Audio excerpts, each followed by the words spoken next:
Good morning बच्चों।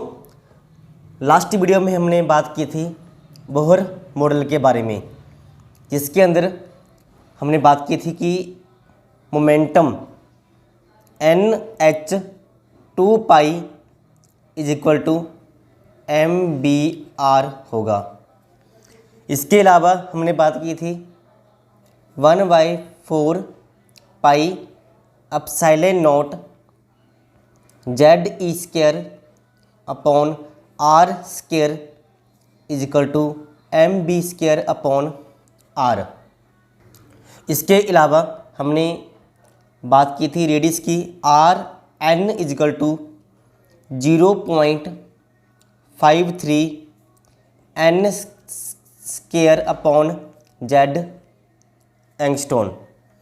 इसके अलावा हमने वेलोसिटी निकाली थी VN is equal to 2.18 into 10⁻⁶ Z upon N metre पर सेकंड। इसके अलावा हमने फाइंड किया था kinetic energy 13.6 into Z² upon N² electron volt. इसके अलावा potential energy -2 into 13.6 into Z² upon N² electron volt. इसके अलावा total energy 13.6 into Z² upon N² electron volt. इसके अलावा हमने किया था RH रिडबर्ग कांस्टेंट, इसकी वैल्यू 1.09 10⁻+7। थोड़ा सा इसको चेंज करेंगे। लास्ट वीडियो में मैंने लिखा था -7, तो क्या होगा +7। अभी सिलेबस को आगे करने से पहले एक वीडियो होगी आपके लिए, उसको कम से कम 2 से 3 बार देखोगे, उसके बाद ही हम आगे सिलेबस कर पाएंगे, क्योंकि ये दोनों वीडियो सिलेबस के ऊपर होगी। तो शुरू करते हैं आज की एनिमेशन वाली वीडियो, देखें। दोस्तों, लाइट को अलग अलग टाइम पे अलग अलग तरीक़ों से डिफाइन किया जाता रहा है। पहले हम मानते थे कि लाइट एक पार्टिकल है और वो एक रे की फॉर्म में चलती है, लेकिन बाद में वेव थ्योरी ने बताया कि लाइट पार्टिकल नहीं, लाइट एक वेव है और वो वेव की फॉर्म में आगे बढ़ती है। लेकिन बाद में क्वांटम थ्योरी ने हमें बताया कि लाइट पार्टिकल भी है और वेव भी है। एक्चुअली लाइट का डुअल नेचर होता है, क्वांटम थ्योरी ने हमें ये बताया। हम लोग लाइट की फुल स्टडी करेंगे। लाइट पार्टिकल क्यों है, वेव क्यों है, और अगर वेव है तो इसके कारण क्या होता है, जैसे कि इंटरफेरेंस ऑफ लाइट, पोलराइजेशन और ऐसे ही थोड़े और फिनोमेना, और एंड में डुअल नेचर ऑफ लाइट। सबसे पहले हम लाइट के पार्टिकल नेचर की बात करते हैं। हम लोगों को कैसे पता चला कि लाइट एक पार्टिकल है? इसके लिए न्यूटन ने एक थ्योरी बनाई जिसका नाम था कॉर्पस्कुलर थ्योरी। ये बात करीब सन 1600 से 1650 के बीच की है। न्यूटन उस समय sound, motion, laws of motion, body कैसे मूव करती है, उन पे लगने वाले लॉस, इन सब की काफ़ी अच्छे से स्टडी कर चुके थे। और न्यूटन लाइट को भी इन्हीं चीज़ों से कंपेयर कर रहे थे।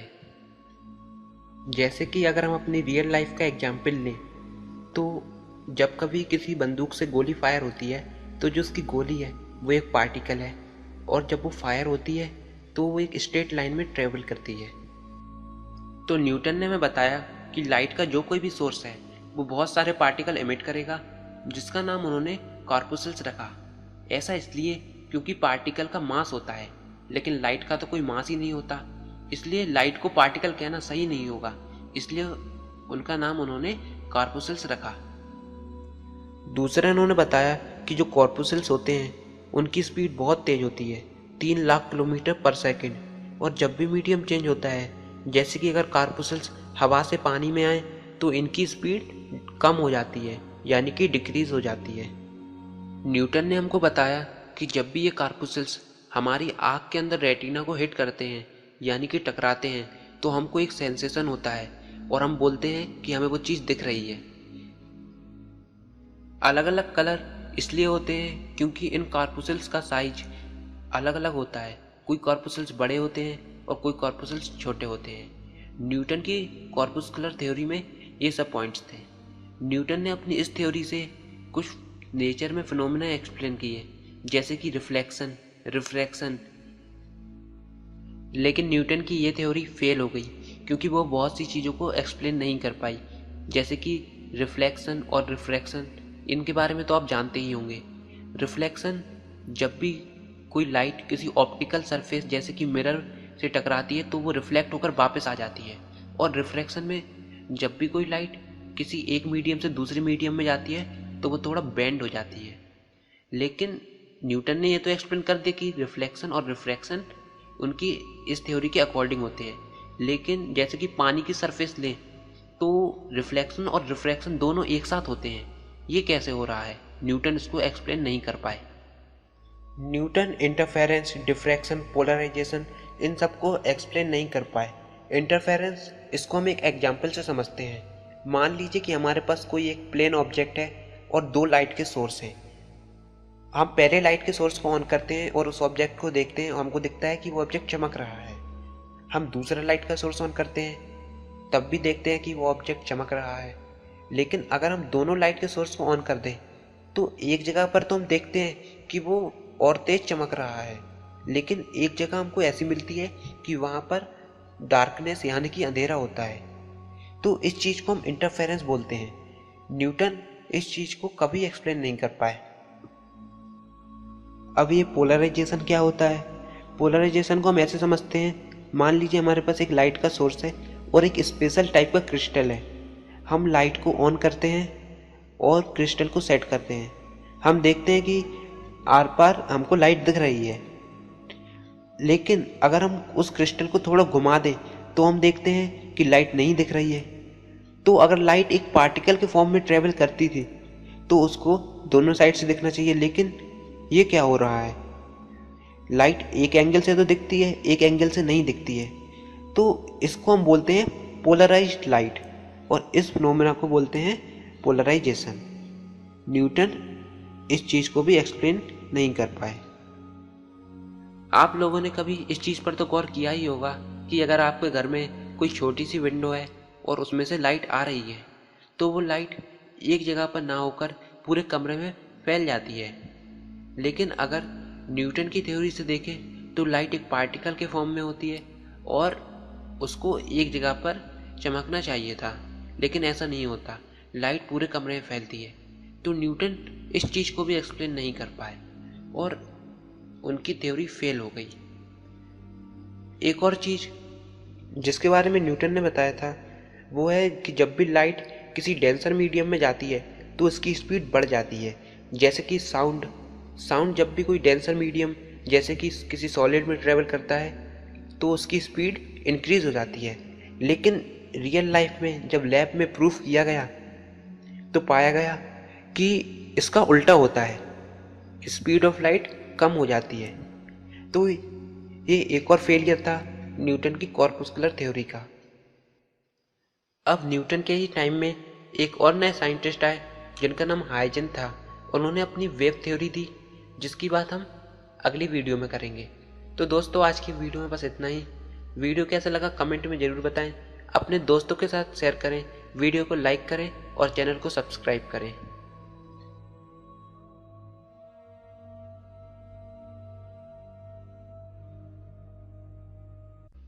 दोस्तों हाइजेंस ने हमें बताया कि लाइट वेव नेचर की होती है, यानी कि लाइट एक वेव की तरह है। चलिए अगर हम मान भी लें कि लाइट एक वेव है तो वह किस चीज़ की बनी हुई वेव है।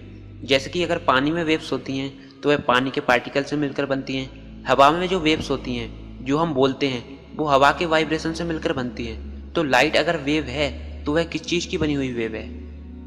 तो हाइजेंस का कहना था जिस प्रकार पानी की वेव्स पानी से मिलकर बनी है, हवा की वेव्स हवा से मिलकर बनी है, वैसे ही लाइट की वेव्स लाइट से मिलकर बनी होनी चाहिए। लेकिन लाइट खुद क्या होती है यह तो हमें नहीं पता। तो लाइट को एक्सप्लेन करने के लिए मैक्सवेल की थ्योरी सामने आई। ये थ्योरी क्या थी, आइए जानते हैं। मैक्सवेल ने सबसे पहले चार्ज के बारे में स्टडी की। उन्होंने बताया कि अगर किसी पॉइंट पर चार्ज रखा हुआ है तो वह अपने चारों ओर एक इलेक्ट्रिक फील्ड बनाता है, लेकिन अगर वही चार्ज चल रहा हो यानी कि मूव कर रहा हो तो वह इलेक्ट्रिक फील्ड के साथ साथ एक मैग्नेटिक फील्ड भी बनाता है। लेकिन अगर इस मूविंग चार्ज की स्पीड को दुगना कर दिया जाए यानी कि एक्सेलरेट कर दिया जाए तो इसके कारण एक इलेक्ट्रोमैग्नेटिक वेव का जन्म होता है। आइए इसको थोड़ा डिटेल में समझते हैं। मैक्सवेल का यह कहना था कि जब भी कभी इलेक्ट्रिक फील्ड में वेरिएशन होते हैं तो उसके कारण एक ऐसी मैग्नेटिक फील्ड बनती है जिसकी वैल्यू, जिसका अफेक्ट कम या ज़्यादा होता रहता है, और इस मैग्नेटिक फील्ड के कारण एक ऐसी इलेक्ट्रिक फील्ड बनती है जिसकी वैल्यू में वेरिएशन होते रहते हैं, यानी कि changing electric field create changing magnetic field. इसको प्रूफ करने के लिए मैक्सवेल ने 4 फेमस इक्वेशन भी दी जिनको मैक्सवेल्स इक्वेशन कहा जाता है। जब मैक्सवेल ने आगे फर्दर कैलकुलेशन की तो उन्हें पता चला कि इन वेव्स का मास नहीं होता है, इनके पास सिर्फ एनर्जी होती है और इनकी स्पीड 3 × 10⁸ मीटर पर सेकंड होती है, जो कि बहुत ज़्यादा स्पीड है। लेकिन हमारे नेचर में ऐसी काफ़ी सारी वेव्स हैं जिसके बारे में हम पहले से जानते थे, लेकिन मैक्सवेल की इस थ्योरी के बाद हमने उन सारी वेव्स का एक क्लासिफिकेशन कर दिया और इन सारी वेव्स को एक इलेक्ट्रोमैग्नेटिक वेव्स का नाम दिया गया। जैसे कि एक्सरेज, जिसके बारे में हम पहले से जानते थे। जब भी किसी चीज़ को जलाते हैं तो उससे निकलने वाली हीट वेव्स, हमारे रेडियो में यूज़ होने वाली रेडियो वेव्स, ये सारी वेव्स हमारे नेचर में होती हैं। हम पहले इनकी अलग अलग स्टडी करते थे, लेकिन जब इलेक्ट्रोमैग्नेटिक वेव का क्लासिफिकेशन हुआ गया तो इन सारी वेव्स को कंबाइंड कर दिया गया। भले ही इनकी फ्रिक्वेंसी अलग होती है, वेवलेंथ अलग होती है, लेकिन इनमें कुछ ऐसी प्रॉपर्टीज़ होती हैं जो कि सेम भी होती हैं, जैसे कि इनकी स्पीड। तो इन सारी वेव्स को एक कैटेगरी में रखा गया और ये सारी वेव बनती कैसे हैं? इलेक्ट्रिक फील्ड के वेरिएशन से। तो ये थी मैक्सवेल की इलेक्ट्रोमैग्नेटिक रेडिएशन की थ्योरी। अब जब लाइट की फर्दर स्टडी की गई तो देखा गया कि लाइट की स्पीड भी वही स्पीड आती है जो कि इलेक्ट्रोमैग्नेटिक वेव्स की होती है, यानी कि 3 × 10⁸ मीटर पर सेकंड। तो अब लाइट को भी एक इलेक्ट्रोमैग्नेटिक वेव की कैटेगरी में रखा गया, जिसकी कुछ फ्रिक्वेंसी होती है, वेवलेंथ होती है।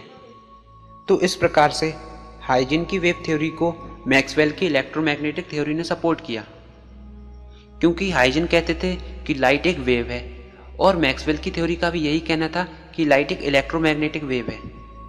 तो लाइट बनती कैसे है? वो बनती है इलेक्ट्रिक फील्ड के वेरिएशन से। सिंस लाइट एक वेव है इसलिए उसका मास भी नहीं होता, इसलिए सूरज से आने वाली रोशनी का मास तो नहीं होता, लेकिन हम उसकी एनर्जी को फील करते हैं क्योंकि वह एक वेव है। चलिए, अगर लाइट वेव के फॉर्म में होती है तो इन वेव्स के क्या कैरेक्टर्स होते हैं? तो हाइजन ने हमें बताया कि लाइट वेव फ्रंट के फॉर्म में आगे बढ़ती है। अब ये वेव फ्रंट्स क्या होते हैं? तो अगर आप कभी किसी बीच पर या किसी समुद्र के किनारे गए हों तो समुद्र में उठने वाली वेव्स हमारे पास ऐसे आती हैं जैसे कि कोई पानी की दीवार हमारे सामने आ रही हो। बिल्कुल इसी तरह वेव फ्रंट भी होती हैं। इन वेव्स के पास एनर्जी भी होती है, जैसे कि पानी की वेव्स के पास होती हैं। हो सकता है वो वेव्स हमको गिरा दें, क्योंकि इन वेव्स के पास एनर्जी होती है। अगर हम किसी तालाब में पत्थर को फेंकें तो वेव्स डेवलप होती हैं, और अगर उस तालाब में वेव्स डेवलप होने के बाद हम कोई बॉल को फेंकें तो हम देखते हैं कि बॉल ऊपर और नीचे हो रही है। जिस समय वो ऊपर होती है उस समय वेव का क्रेस्ट होता है, और जिस समय बॉल नीचे होती है उसको ट्रफ बोलते हैं। जब बॉल क्रेस्ट पर होती है तो उसका कोई फेज होता है, और जब बॉल ट्रफ पे होती है तो भी उसका कोई फेज होता है। बिल्कुल इसी प्रकार से जब हम लाइट की वेव के बारे में बात करते हैं तो उसके भी कुछ फेज होते हैं, और अगर हम सारे फेज जो कि सेम टाइप के हैं उनको मिला दें तो हमें वेव फ्रंट मिलता है। तो ये वेव फ्रंट होता है। तो इस प्रकार से हाइजन ने बताया कि लाइट की वेव कैसे प्रोपोगेट करती हैं, यानी कि कैसे चलती हैं। वो वेव फ्रंट की फॉर्म में आगे बढ़ती हैं। अब दूसरा हाइजन ने जो बताया कि जब भी लाइट की वेव हमारी आँख के अंदर रेटिना को हिट करती हैं तो हमारी आँख में एक पोटेंशियल डेवलप होता है और वो पोटेंशियल हमारे ब्रेन में जाता है, जिसके कारण हमारे ब्रेन में एक इमेज बनती है और हम बोलते हैं कि वो ऑब्जेक्ट हमको दिख रहा है। तो इस प्रकार से हमको कोई चीज़ दिखती है। ये हाइजेंस की थ्योरी का कहना था। हाइजेन ने हमको बताया कि अलग अलग कलर इसलिए होते हैं क्योंकि लाइट की अलग अलग वेवलेंथ भी होती हैं। लेकिन अभी भी एक सवाल बाकी था कि अगर लाइट वेव है तो वह प्रोपोगेट किस में करती है, यानी कि किस मीडियम में चलती है, क्योंकि वेव को चलने के लिए कोई मीडियम की ज़रूरत होती है। लेकिन लाइट किस मीडियम में चलती है, यह सवाल देना अभी भी बाकी था। तो इस पर हाइजेन का कहना था कि इस पूरी यूनिवर्स में एक हाइपोथेटिकल मीडियम होता है जिसको ईथर बोलते हैं। ये ईथर पूरे यूनिवर्स में फैला हुआ है। जैसे जब सन से लाइट निकलती है तो वो इस ईथर को वाइब्रेट करता है, जिसके कारण लाइट हमारी पृथ्वी तक आ पाती है। तो इस पर सवाल उठाया गया कि अगर ये ईथर होता है तो हमको दिखता क्यों नहीं। तो इस पर उन्होंने जवाब दिया कि हम ईथर को इसलिए नहीं देख सकते क्योंकि ईथर पूरे यूनिवर्स में है और हम इस यूनिवर्स के अंदर रहते हैं। तो हम ईथर को जब देख सकते हैं जब हम इस यूनिवर्स के बाहर जा पाएं। क्योंकि अगर हम पानी में हैं तो हम यह नहीं कह सकते कि इस जगह पर पानी है, लेकिन अगर हम पानी के बाहर आए तो हम कह सकते हैं कि उस जगह पर पानी भरा हुआ है। वैसे ही अगर हम पृथ्वी का एग्जाम्पल लें, हम जानते हैं कि हमारी पृथ्वी पर हवा है, एयर है, लेकिन हम उसको देख क्यों नहीं पाते। तो इसका जवाब आसान सा है, क्योंकि एयर पूरे पृथ्वी पर फैली हुई है। लेकिन अगर हम पृथ्वी के बाहर जाएं और हम अर्थ को देखें तो हमको पूरी अर्थ पर एटमॉस्फेयर दिखेगा, गैसेस दिखेंगी, यहाँ तक कि धूल के पार्टिकल्स भी दिखेंगे। तो आखिर वो सब हैं क्या? एयर है ना। तो एयर हमको दिखती है कि नहीं दिखती? एयर हमको दिखती है, लेकिन हम उसके बाहर होंगे तब दिखेगी। उसके अंदर रहकर हम एयर को नहीं देख सकते, यानी कि हवा को नहीं देख सकते। वैसे ही हाइजेन ने हमको बताया कि हम इस ब्रह्मांड में रहकर ईथर को नहीं देख सकते। ईथर को देखना है तो हमें इस यूनिवर्स के बाहर जाना होगा। इसलिए उन्होंने इसको हाइपोथेटिकल मीडियम नाम दिया, क्योंकि इसका एग्जिस्टेंस का प्रूफ उनके पास नहीं था। यह सब उनका सर्टेनिटी और अनसर्टेनिटी में अंतर को समझना होगा। आप इस वीडियो को पूरा एंड तक देखिएगा, बीच में से बिल्कुल भी मिस मत करना। इस अनसर्टेनिटी प्रिंसिपल को समझने से पहले मैं आपको बता दूं कि उस समय दो टाइप के ग्रुप और दो टाइप के थॉट हुआ करते थे। पहला टाइप का ग्रुप प्रिंसिपल ऑफ सर्टेनिटी में विश्वास रखता था, जैसे कि उसमें थे Einstein, Niels Bohr, de Broglie. यह सब एक साइड थे, यह सर्टेनिटी में विश्वास रखते थे। यह नास्तिक लोग थे, यह कभी भगवान में विश्वास नहीं रखते थे। यह लोग मानते थे कि मैथमेटिक और साइंस सबसे टॉप पर है, इसकी मदद से कुछ भी किया जा सकता है। यह लोग कहते थे कि इस पूरे वर्ल्ड में जो भी इवेंट हो रहे हैं उन सबको एक मैथमेटिक इक्वेशन से डिफाइन किया जा सकता है, सब कुछ को प्रोग्राम किया जा सकता है, सब कुछ सर्टेन है। इस यूनिवर्स में भगवान नहीं होते, साइंस और गणित की मदद से सब कुछ समझाया जा सकता है। देखिए आइंस्टीन क्या समझाते थे, इसको ऐसे समझिए। चलिए मैं आपको एग्जाम्पल देके समझाता हूँ। आप सभी ने क्रिस मूवी तो ज़रूर देखी होगी। उसमें रोहित मेहरा जो कि क्रिस के पापा थे, उन्होंने एक कंप्यूटर डिज़ाइन किया था। उन्होंने एक ऐसा प्रोग्राम बनाया था जिससे कि वह फ्यूचर देख सकते थे। उन्होंने ऐसी इक्वेशन सेट की, ऐसे प्रोग्राम बनाए जिससे कि वो फ्यूचर देख सकते हैं। और बिल्कुल यही कंसेप्ट असलियत में आइंस्टीन ने सजेस्ट किया था। नील बोर और डी ब्रॉगली उनके साथ उनकी थ्योरी को फॉलो करते थे। उनका कहना था कि इस पूरे यूनिवर्स में जो भी हो रहा है, जो भी इवेंट हो रहे हैं, वह एक प्रोग्राम के हिसाब से हो रहे हैं, वह एक इक्वेशन के हिसाब से हो रहे हैं, वह सब चीज़ इक्वेशन के हिसाब से हो रही है। उनका कहना था अगर एक मच्छर या फिर एक मक्खी भी मूव कर रही है तो वह एक इक्वेशन को फॉलो कर रही है, उसके मूवमेंट के दौरान एक इक्वेशन बन रही है।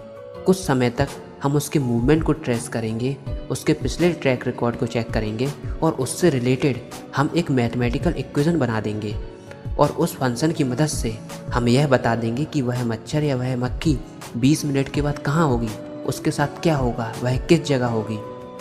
उस फंक्शन की मदद से हम बता सकते हैं। उनका कहना था कि कोई भी बॉडी जब मूव करती है तो मूव करने के दौरान वह एक मैटर वेव बना देती है। डी ब्रॉगली वेवलेंथ जनरेट करती है, मैटर वेव जनरेट करती है और यह मैटर वेव अनंत काल यानी कि इनफाइनाइट टाइम तक रहती है और इनके साथ रेजोनेट भी किया जा सकता है। और अगर हम इन मैटर वेव के साथ रेजोनेट कर लें तो हम पास्ट को भी देख सकते हैं, हम फ्यूचर को भी देख सकते हैं। आइंस्टीन ने टाइम मशीन का कंसेप्ट दिया। टाइम मशीन जो कि बहुत सारी मूवीज़ और वेब सीरीज़ में एक मेन सब्जेक्ट रहा है। ओरिजिनली आइंस्टीन ने उसको सजेस्ट किया था। उस टाइम मशीन में एक ऐसा प्रोग्राम रहेगा, एक ऐसी इक्वेशन फीड रहेगी जिससे आप समय में हज़ारों साल आगे और हज़ारों साल पीछे जा सकते हैं। हज़ारों साल पहले जो घटना हो रही हैं उनको आप अपने सामने होते हुए देख सकते हैं। टाइम मशीन की कल्पना, ऐसी टाइम मशीन का इमेजिनेशन सबसे पहले एल्बर्ट आइंस्टीन ने किया था और यह इमेजिनेशन डी ब्रॉगली की मैटर वेव के आधार पर था। उनका कहना था कि हज़ारों साल पहले जो इवेंट हुए हैं उन इवेंट के दौरान जो मैटर वेव जनरेट हुई हैं वह मैटर वेव आज तक हैं और अगर हमने उनके साथ रेजोनेट कर लिया तो हम टाइम ट्रैवल भी कर सकते हैं।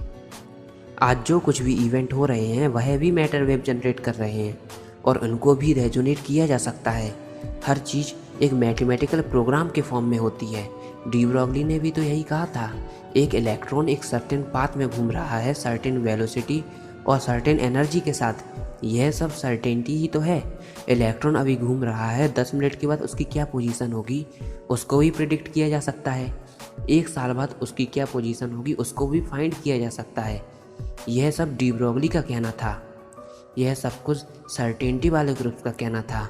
यह लोग कभी ईश्वर में विश्वास नहीं रखते थे। वो हमेशा पूरी कोशिश कर देते थे कि इस दुनिया में जो कुछ भी हो रहा है साइंस और गणित की मदद से एक्सप्लेन किया जा सके। और इनको मानने वाले काफ़ी फॉलोअर भी थे क्योंकि इनकी बातों में काफ़ी कुछ सच्चाई भी थी। उन्होंने जो कुछ कहा वह आज भी होता चला जा रहा है। आज जो भी टेक्नोलॉजी हम यूज़ कर रहे हैं कभी ना कभी किसी ने सोची ही तो होगी। टेलीफोन का इस्तेमाल हो रहा है, आज हम लोग स्पेस में जा रहे हैं, चांद पर जा रहे हैं, सोलर सिस्टम के बाहर जा रहे हैं। इन्हीं सब लोगों की थ्योरी के आधार पर इनकी बातों में काफ़ी सच्चाई है। इनकी बातों को झुटलाया नहीं जा सकता। ढेर सारी सच्चाई है और आइंस्टीन के द्वारा कही जाने वाली ढेर सारी बातें अभी होना बाकी हैं। डॉक्टर मेहरा का प्रोग्राम बनना अभी बाकी है। आइंस्टीन के द्वारा की गई बातें काफ़ी सच हुई हैं और काफ़ी सारी बातें सच होना बाकी हैं। ठीक है, तो यह तो था पहले टाइप का ग्रुप। अब दूसरे टाइप के लोग वह थे जो अनसर्टेनिटी में विश्वास करते थे। काफ़ी सारे लोग थे जो अनसर्टेनिटी में विश्वास रखते थे और उनमें से एक थे वर्नर हेज़नबर्ग जो कि एक जर्मन साइंटिस्ट थे। यह लोग भगवान में विश्वास करते थे। हेज़नबर्ग का कहना था कि यह जो मच्छर है अभी आराम से मूव कर रहा है, 20 मिनट बाद इसके साथ क्या होगा, यह जिंदा भी रहेगा या मर जाएगा, कुछ भी प्रिडिक्ट नहीं किया जा सकता। और अगर मारा भी जाएगा तो किससे मारा जाएगा, मॉर्टिन से या फिर ऑल आउट से, कुछ भी प्रिडिक्ट नहीं किया जा सकता। आइंस्टीन का कहना था कि इसके मूवमेंट को नोट करके इक्वेशन की मदद से बताया जा सकता है कि इसके संग क्या होगा। लेकिन हाइजेनबर्ग का कहना था कि कुछ भी फिक्स नहीं है, यहाँ पर हमेशा अनसर्टेनिटी रहेगी। उसके संग क्या होगा कुछ भी नहीं कहा जा सकता। अगले 1 घंटे में आपके संग क्या होगा आपको कुछ नहीं पता, सब अनसर्टेन है। भले ही आपने लाख प्लान बनाए हो कि अगले 1 घंटे में मैं उससे मिलूँगा या फिर अगले घंटे में मुझे यहाँ जाना है वहाँ जाना है, भले ही आपने लाख प्लान किया हो मुझे क्या करना है, मुझे यहाँ जाना है वहाँ जाना है, लेकिन यहाँ पर हमेशा अनसर्टेनिटी रहेगी। अगले 1 घंटे में आपके संग क्या होगा आपको खुद ही नहीं पता, कुछ भी हो सकता है। हाइजेनबर्ग का कहना था कि एक लिमिट के बाद इंसान नहीं सोच सकता। एक लिमिट के बाद जो कुछ भी डिपेंड करता है वह भगवान ईश्वर पर डिपेंड करता है, और जो चीज़ भगवान पर डिपेंड करती है वह वाकई में अनसर्टेन है। एक और बात, हाइजेनबर्ग और आइंस्टीन हमेशा एक दूसरे के कांटेक्ट में रहे और कांटेक्ट में रहते हुए हमेशा एक दूसरे से आर्ग्यूमेंट करते रहे। एक दूसरे से झगड़ते रहे, उनके बीच में बहस होती रही और दोनों कभी भी एक दूसरे के ओपिनियन के साथ सहमत नहीं रहे और मरते दम तक दोनों एक दूसरे से सहमत नहीं रहे। लेकिन इनकी बातों में काफ़ी कुछ सच्चाई थी। हाइजेनबर्ग का भी कहना गलत नहीं था। उनका कहना था कि एक ऑर्बिट में इलेक्ट्रॉन घूम रहा है, उसका साइज़ एटम के मुकाबले बहुत कम है। एटम के मुकाबले इलेक्ट्रॉन का साइज़ नेग्लिजिबल है और इतने बड़े एटम के अंदर उस इलेक्ट्रॉन की पोजीशन, उसकी वेलोसिटी, उसके मोमेंटम और उसकी एनर्जी को प्रेडिक्ट नहीं किया जा सकता।